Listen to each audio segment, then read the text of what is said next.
Patuloy sa amin na management. Tapos management namin na ayaw ko na rin pero tinuloy niya dahil nakita niyang ready pa naman kami. So naka-house po kayo magkakasama? O paano kayo pinalayas? Layas na. Kasi sakto, pag 10 weeks, sila sila doon siyakol. Kaya yung... Nag-create sila sarili nila. Ay, nas kayo na lang po ang natira. So anong ginawa niyo po? Tumuli kayo kayo? Ngayon dahil nagagamit nila yun, hindi na namin ginamit kasi lagi doon, yung time na yun, nakapahiya daw eh. Hindi Parang nabahira na ng... Kaya hindi na namin ginamit. Okay. Para pakita namin na hindi kami yun. Sino po nakaisip ng shackle na nila? Dati pa po yun yung umpisa. Hindi ako, kasi kailangan naka-red. Ako po yun, ako po. Kasi, sir, ganito, may banda rin po kasi yung Lily, di mo ba? Yung Kaya Lily, nagkaroon din mo ng problema. Hindi ngayon magamit yung Kaya Lily kasi ni-register ni Kia nang hindi alam ng other band members.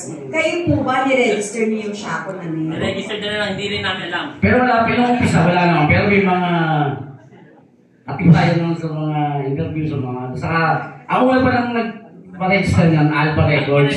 Yung Alpha Records saka ako, magkano kami, kaya hindi pa rin sila pwedeng ano doon. That's the good thing, kakaano niyo yung Alpha. Opo. Kasi pati yung mga songs niyo, sa inyo yung right. Parang sila pinaregister nila ngayon, hindi nasa ano pa. Okay po. Saka nag-ano kami na... Apila. So, Kaya nasa ano pa kami. brilliant po yung idea na pinalit nyo Repacol kasi sikat na sikat yan pag kumakanta kayo, di ba? Yan yung ginagamit yung name para sa... Kumbaga sa Showtime Madlang People, sa mga fans nyo. Mga Repacol! Okay, game. Ngayon, paano naman po nabutong anim? Binubuyan ng mga management sila. Mga kakilala, kalapit. Pwede po ba malaman saan sila nanggaling? Paano kayo napasok sa... Saan na? Kasi hindi ko rin sila...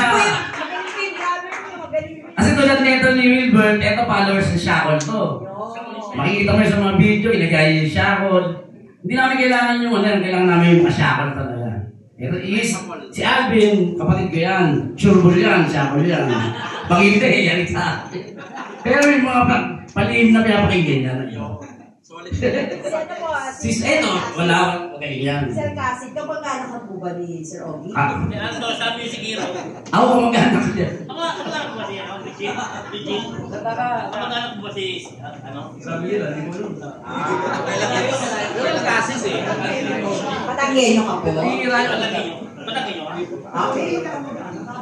So si Sir, na-drummer nyo na napakahusay Ay, oh. At in fairness, Pogi ah. Dalawa drama na. Maraming curious sa'yo. Dalawa namin namin pares pogi. Ano po? Paano po kayo napasok sa shop? Sorry po. Hindi natin sa natin. Paano mo napasok? Dahil kay Kuya Ras, yung aming bahista. Dahil magkabanda kami sa Trio. So, okay naman po. Ilang months na ba kayo magkakasama sa Years na. So, Since magkakasama kayo. 2019. So, yung album na gagawin kayo na po yun. Kami na po. What if nakuha nyo din siya ako na name? Basta mahalaga po, makuha lang namin kasi ano namin yun eh. Trademark yun. Yung band. Saka kami, halos kami nga yung Shackle, di ba? Yung kumuha, wala kang pakialam yun eh. Pwede namang dalawang mangyari. Pwede hindi na... Basta kami importante, makuha namin legal rights. At saka yung Saka ayaw yung mga tao na sila yung gumagamit.